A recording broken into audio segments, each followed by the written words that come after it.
कहानी शुरू होती है कार्लटन नाम के एक बेहद शराबी, गुस्सैल और अत्याचारी इंसान से, जो एक बार फिर अपने किए पापों से भाग रहा है।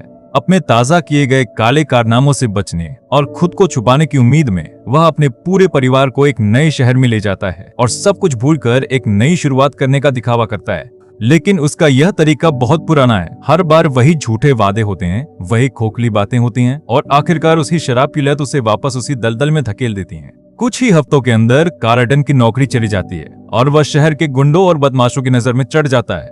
कार्लटन का 15 साल का बेटा टायलर अपने पिता के इस बुरे बर्ताव को बचपन से न जाने कितनी बार देख चुका है। घर के इस घुटन भरे माहौल से तंग आकर यह समझदार लड़का हिम्मत जुटाता है और अपने पिता से बात करने की कोशिश करता है। वह उससे रोते हुए गुजारिश करता है कि वह आखिरकार अपनी सुध ले, शराब छोड़े और अपनी पत्नी और मासूम छोटी बहन एमी के लिए एक जिम्मेदार इंसान बने। लेकिन सुधरने की बात सुनने के बजाय कार्लटन सिर्फ एक ही भाषा समझता है और वह है हिंसा। वह भड़क उठता है और अपने ही बेटे पर चिल्लाते हुए गाली गलौज करने लगता है। कुछ ही पलों बाद, जैसा कि टायलर को पहले से शक था, कार्लटन को वही मार मिलती है जिसका वह हकदार था। टायलर बेबस, मानसिक रूप से थका हुआ और निराश होकर वहां से चुपचाप कदम बढ़ाकर चला जाता है।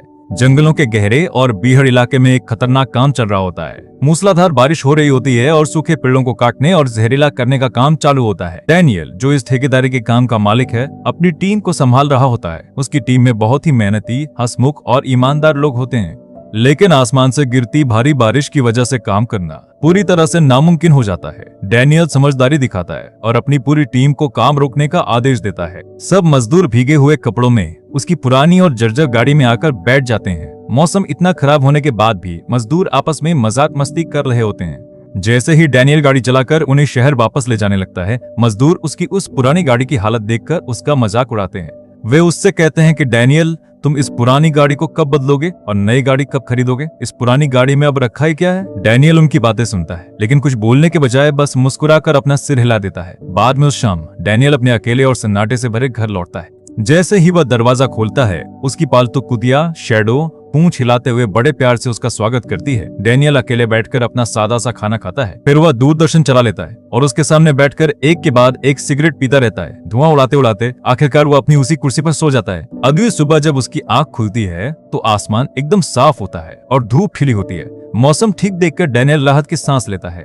वह सबसे पहले शैडो को खाना देता है और फिर अपनी पुरानी गाड़ी निकालकर अपनी टीम को लेने के लिए बाजार की परचून दुकान की तरफ निकल जाता है। सारे मजदूर दुकान के बाहर उसका इंतजार कर रहे होते हैं। मिलर, जो इस काम में सबसे पुराना और अनुभवी मजदूर है, सबको संभाल रहा होता है। सब लोग पहले दुकान से गर्मा गर्म चाय कॉफी लेते हैं और फिर पूरी टीम पास के जंगलों की तरफ निकल पड़ती है। जंगल पहुंचकर मिलर सबको उनके काम बांट देता है कि किसे किस तरफ जाना है। सब लोग मिलर की बात बिना किसी सवाल के मानते हैं और अपने अपने औजार उठाकर काम पर लग जाते हैं। जल्द ही डैनियल भी अपने औजार उठाता है और जंगल के और गहरे हिस्से में अपनी टीम के साथ शामिल होता है। वे लोग पेड़ों को जहरीली दवा देने का काम कर रहे होते हैं। तभी अचानक एक मजदूर की नजर एक बेहद जहरीले सांप पर पड़ती है। जंगल में अचानक हड़कंप मच जाता है। सब लोग डर के मारे चिल्लाते हैं और पीछे हटते हैं, लेकिन डैनियल जरा भी घबराता नहीं है। वह एकदम शांत और बिना डरे आगे बढ़ता है और बड़ी सफाई से उस सांप को पकड़कर वहां से हटा देता है। उसका यह बेखौफ अंदाज देखकर लगता है कि वह इस काम में कितना उस्ताद है। इसी बीच 15 साल का टायलर जंगल में अकेला घूम रहा होता है और टहल रहा होता है। तभी हवा के साथ उसे लोगों के चिल्लाने और बात करने की आवाजें सुनाई देती हैं। उत्सुक होकर टायलर आवाज का पीछा करते हुए उस जगह पहुंचता है जहां डैनियल की टीम काम कर रही होती है। डैनियल की नजर उस लड़के पर पड़ती है, लेकिन वह उसे डांट कर भगाता नहीं है। टायलर वहां खड़े होकर ध्यान से देखता है और समझता है कि वे लोग क्या कर रहे हैं। उसे पता चलता है कि डैनियल को लकड़ी की बड़ी बड़ी दुकानों से ठेका मिला है कि वे जंगल के कमजोर और बीमार पेड़ों को सुखा दें ताकि जमीन साफ हो सके और वहां नए मजबूत देवदार के पेड़ लगाए जा सकें। सब कुछ बहुत ध्यान से देखने के बाद टायलर सीधे डैनियल के पास जाता है। उसकी आवाज में गजब का आत्मविश्वास और ठहराव होता है। वह डैनियल से अपने लिए और अपने पिता के लिए काम मांगता है। डैनियल उससे पूछता है कि तुम्हारी उम्र क्या है? टायलर बताता है कि वह 15 साल का है। डैनियल उसे थोड़ा समय देता है और कहता है कि मुझे बताओ कि मैं तुम्हें काम पर क्यों रखूं। यह देखना सच में हैरान करने वाला था कि इस 15 साल के बच्चे के अंदर अपने शराबी और लाचार पिता से कहीं ज्यादा हिम्मत थी। डैनियल कुछ पलों तक उस लड़के की आंखों में देखता है, फिर वह काम के सख्त नियम समझाता है। मजदूरी हर हफ्ते के आखिरी दिन मिलेगी, इसमें कोई बहाना या छूट नहीं चलेगी। टायलर की हिम्मत और ईमानदारी से प्रभावित होकर डैनियल उसे तुरंत काम पर रख लेता है। इसके बाद मिलर आगे आता है और टायलर को काम की शुरुआत और नियम समझाता है। वह टायलर से कसम खिलवाता है और मजाक में कहता है कि अब तुम हमारी खास टीम का हिस्सा बन चुके हो। मिलर उसे डैनियल के स्वभाव के बारे में बताता है कि डैनियल के साथ कैसे काम करना है और उसकी नजरों में अच्छा कैसे बने रहना है। बस जी तोड़ मेहनत करो, अपना मुंह बंद रखो और कभी किसी बात की शिकायत मत करो। टायलर बहुत समझदारी से हर बात सीखता है। फिर टायलर की मुलाकात कुल्हाड़ी चलाने वाली टीम से होती है, जिनका काम मुख्य टीम के आगे चलकर झाड़ियां और घास फूस साफ करना होता है। एक मजदूर टायलर को कुल्हाड़ी चलाने की सही तकनीक दिखाता है ताकि बिना ताकत बेकार किए रास्ता साफ किया जा सके। वह बताता है कि जितना नीचे झुककर काटोगे उतना ही तुम्हारी टीम के लिए रास्ता आसान होगा। टायलर बहुत तेजी से इस तरीके को सीख लेता है और बिना समय गंवाए पूरे ध्यान और लगन के साथ काम में जुट जाता है। दिन खत्म होने तक टायलर के काम और उसकी मेहनत को देखकर मिलर बहुत ज्यादा प्रभावित होता है। दिन के आखिर में डैनियल पूरी टीम को उनकी मजदूरी देता है, जिसमें टायलर भी शामिल होता है।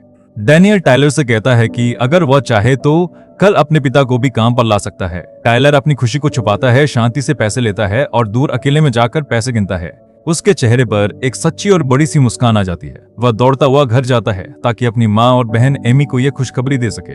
घर पहुंचकर वह जमीन पर नशे में धुत बेहोश पड़े अपने पिता कार्लटन को पूरी तरह अनदेखा कर देता है। काम के बाद डैनियल अपने मन को बहलाने के लिए शहर के एक कोठे की तरफ जाता है, लेकिन वहां का पहरेदार कुत्ता उसे देखते ही बहुत जोर जोर से भौंकने लगता है और उस पर झपटता है। चिढ़कर डैनियल वहां से तुरंत निकल जाता है। वह वापस परचून दुकान जाता है और मालिक जॉन से थोड़ी बातचीत करता है। इसके बाद वह अपने दोस्त जोसेफ के घर जाता है। जोसेफ अपने घर के बाहर एक शिकार किए हुए हिरण की खाल निकालने में परेशान हो रहा होता है और उसे समझ नहीं आ रहा होता कि क्या करे। डैनियल बिना कुछ कहे सीधे आगे बढ़ता है। अपने अनुभवी हाथों से डैनियल मिनटों में हिरण की खाल बहुत आसानी से अलग कर देता है। जोसेफ की पत्नी हेलेन यह देखकर काफी प्रभावित होती है। इसके बाद डैनियल दिखाता है कि मांस के अच्छे टुकड़े कैसे काटे जाते हैं। उसकी सफाई से काटे टुकड़े देखकर उसके दोस्त हैरान रह जाते हैं। काम खत्म करके डैनियल हाथ धोता है और कहता है कि वह बाद में ताश के खेल के लिए आएगा। हेलेन को उसके जन्मदिन की बधाई देता है और समय पर आने का वादा करके वहां से निकल जाता है। लेकिन जैसे ही डैनियल घर से बाहर कदम रखता है, उसका पुराना दुश्मन विक्टर छुपकर उस पर हमला कर देता है। विक्टर काफी देर से डैनियल का पीछा कर रहा होता है और सही मौके का इंतजार कर रहा होता है। अचानक एक जोरदार बंदूक का धमाका होता है। डैनियल के कंधे में गोली लग जाती है। इससे पहले कि डैनियल संभल कर अपनी बंदूक निकाल पाता और जवाब देता, विक्टर अपनी गाड़ी में बैठकर तेजी से भाग जाता है। गोलियों की आवाज सुनकर जोसेफ भागता हुआ बाहर आता है, लेकिन तब तक डैनियल वहां से जा चुका होता है। दूसरी तरफ विक्टर घबराए हुए हाथों से गाड़ी चलाते हुए बंदूक से अपनी उंगलियों के निशान साफ करता है और पुलिस से बचने का रास्ता सोचने लगता है। जंगल के पास टायलर अपने पिता कार्लटन से कहता है कि वह उठकर उसके साथ बाजार चले ताकि वे घर के लिए खाना ला सकें, लेकिन वह शराबी बूढ़ा जमीन से उठने तक से मना कर देता है। टायलर अपने पिता के इस शराबी आलस का मजाक उड़ाता है और उसे उठाने की कोशिश करता है, लेकिन कार्लटन उल्टे नशे में झूमते हुए टायलर को नाच सिखाने लगता है। अपने बीच की तमाम नफरत और कड़वाहट के बावजूद उस पल पिता और बेटे के बीच एक बहुत ही भावुक पल आता है। टायलर को समझ आ जाता है कि उसका पिता किसी काम का नहीं है। वह आसपास घूमकर किसी ऐसे इंसान को ढूंढने की कोशिश करता है जो कार्लटन को उठाकर घर पहुंचाने में मदद कर सके। कुछ ही देर बाद टायलर को एक पुल पर विक्टर खड़ा दिखाई देता है। टायलर उससे गाड़ी में सवारी मांगता है। विक्टर सवारी देने के लिए तैयार हो जाता है और अपनी निडरता दिखाने के लिए अपनी कमीज उठाकर अपना एक पुराना घाव दिखाता है और डींग मारता है कि वह किसी से नहीं डरता। लेकिन फिर अचानक विक्टर टायलर की छोटी बहन एमी के बारे में बेहद गंदी और भद्दी बातें करने लगता है। यह सुनते ही टायलर का खून खौल उठता है और वह उस अपराधी को चुप कराने के लिए आगे बढ़ता है। विक्टर तुरंत भड़क जाता है और टायलर पर हावी होकर उस पर हमला कर देता है। कार्लटन दूर जमीन पर पड़ा यह सब देख रहा होता है और वह उठकर वहां पहुंचता भी है। लेकिन जब वह देखता है कि उसका 15 साल का बेटा एक पेड़ से सटाकर एक बड़े आदमी द्वारा पीटा जा रहा है, तो कार्लटन सिर्फ तमाशा देखता रहता है। वह अपने बेटे को बचाने के लिए एक उंगली तक नहीं उठाता, लेकिन टायलर खुद हिम्मत दिखाता है, उस शराबी गुंडे पर हावी होता है और उसे पीट पीट कर अधमरा कर देता है। इसके बाद वह अपने इस डरपोक पिता को साथ लेकर वहां से निकल जाता है। उसी रात डैनियल अपने घर पर अपने गोली के घाव का खुद इलाज करता है। वह दूरदर्शन के सामने बैठा खोया हुआ होता है। तभी उसकी कुतिया शैडो बाहर बहुत गुस्से में भौंकने लगती है। डैनियल तुरंत चौकन्ना हो जाता है, हाथ में बंदूक लेता है और बहुत सावधानी से दरवाजे की तरफ बढ़ता है। दरवाजा खोलने पर उसे राहत मिलती है कि बाहर उसकी पहचान की एक लड़की एलेक्स खड़ी है। घर के अंदर आकर एलेक्स बताती है कि वह अपने घर से भागकर आई है क्योंकि उसकी माँ का साथी बहुत मारपीट करता है। वह डैनियल के घर का सारा काम करने का वादा करती है, जिसके बाद डैनियल उसे अपने यहाँ रुकने की इजाजत दे देता है। अगली सुबह कार्लटन और टायलर दोनों डैनियल की टीम में शामिल होने जंगल पहुंचते हैं।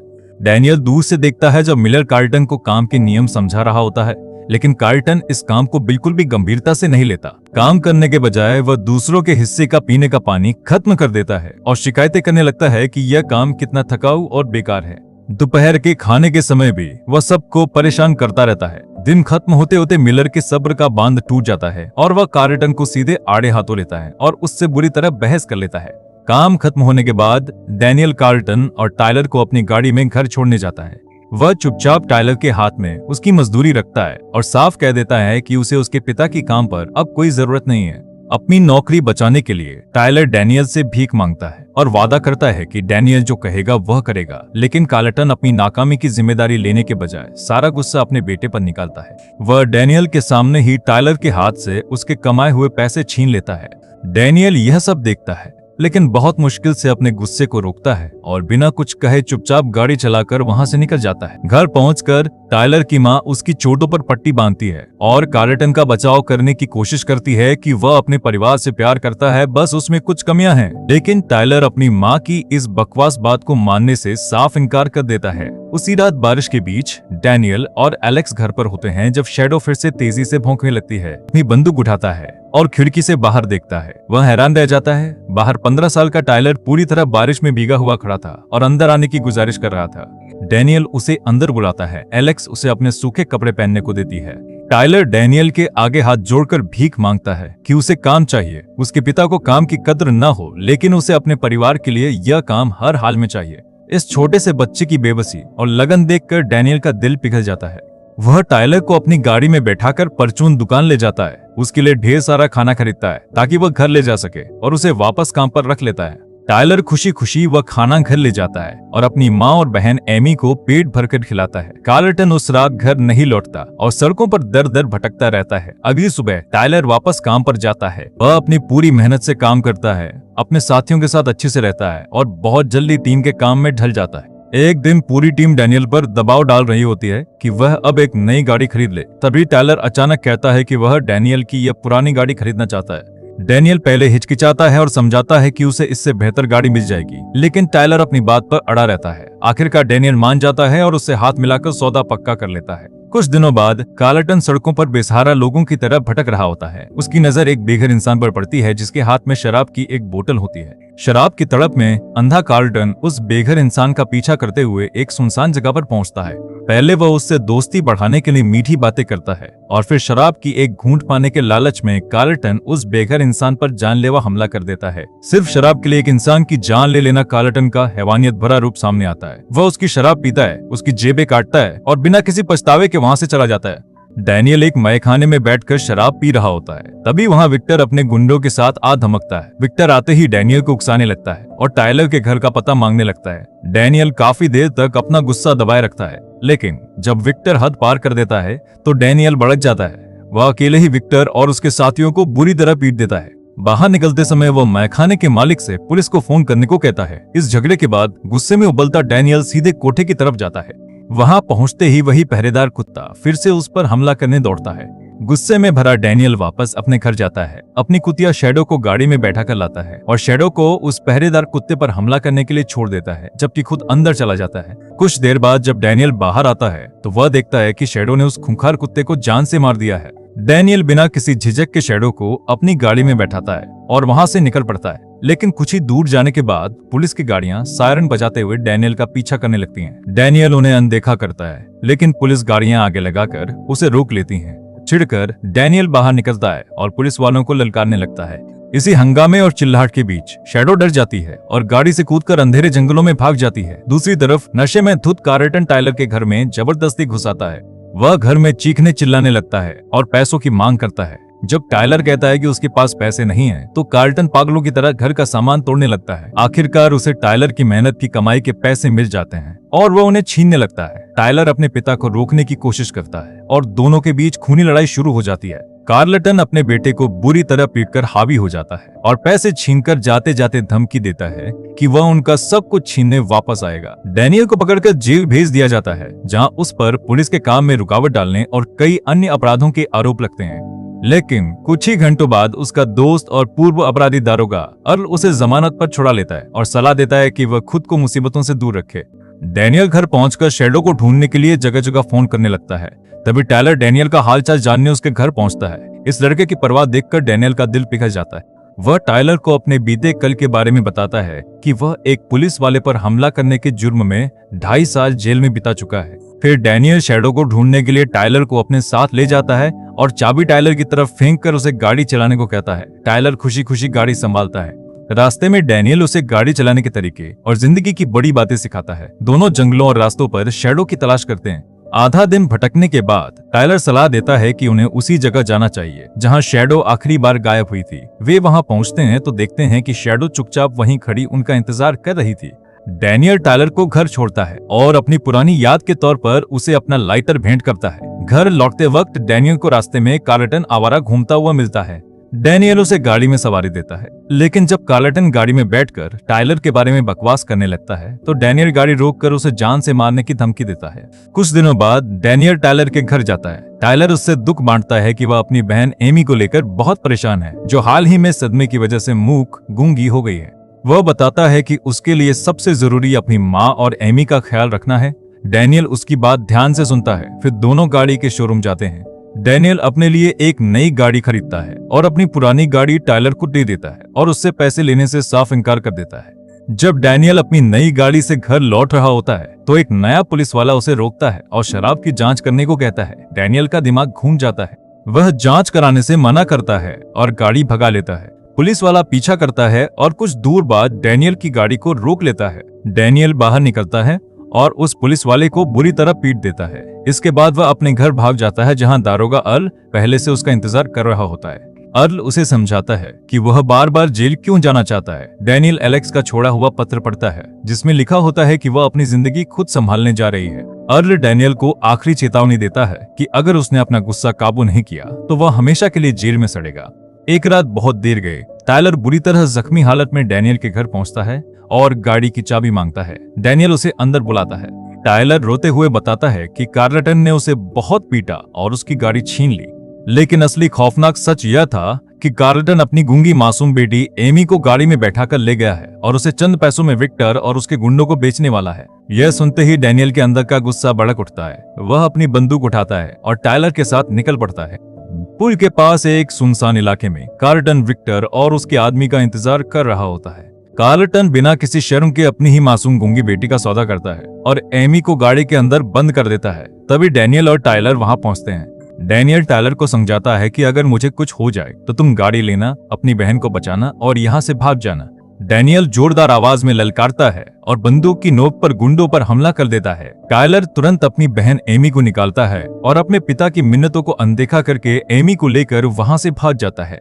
जैसे ही विक्टर बंदूक के आगे हाथ उठाकर गिड़गिड़ा रहा होता है, अचानक एक अनजानी जगह से गोली चलती है और विक्टर सीधे जमीन पर गिरकर ढेर हो जाता है। डैनियल कार्लटन का पीछा करते हुए पुल पर जाता है। वह 2 बार गोली चलाता है, लेकिन निशाने चूक जाते हैं और उसकी बंदूक खाली हो जाती है। लेकिन इससे कोई फर्क नहीं पड़ता। एक थका हुआ और डरा हुआ कार्लटन खुद ही पुल से नीचे नदी में कूद जाता है। खतरा टलने के बाद डैनियल जमीन पर गिर पड़ता है। वह अपने पेट की तरफ देखता है तो उसे एहसास होता है कि उसकी कमर में एक गहरा गोली का घाव लगा था और खून बह रहा था। टायलर पुलिस को लेकर वहां पहुंचता है। रोते हुए टायलर उस इंसान को विदाई देता है जिसने उसकी फैमिली की जान बचाने के लिए खुद की जान दे दी। डैनियल कुछ ही पलों में अपनी आखिरी सांसें लेता है। आखिरकार उसे अपनी जिंदगी में एक ऐसा मकसद मिला था जिसके लिए मरना सही था। पुलिस को बाद में पुल के नीचे कार्लटन का शव मिलता है। कुछ समय बाद टायलर डैनियल की वही पुरानी गाड़ी चला रहा होता है और शैडो उसके बगल वाली सीट पर बैठी होती है। वह एक नए काम के साक्षात्कार के लिए पहुंचता है और उसे तुरंत काम पर रख लिया जाता है। अब वह उसी जंगल में फिर से नए पेड़ लगाने का काम करेगा, अपनी जिंदगी को एक नई और बेहतरीन शुरुआत देते हुए।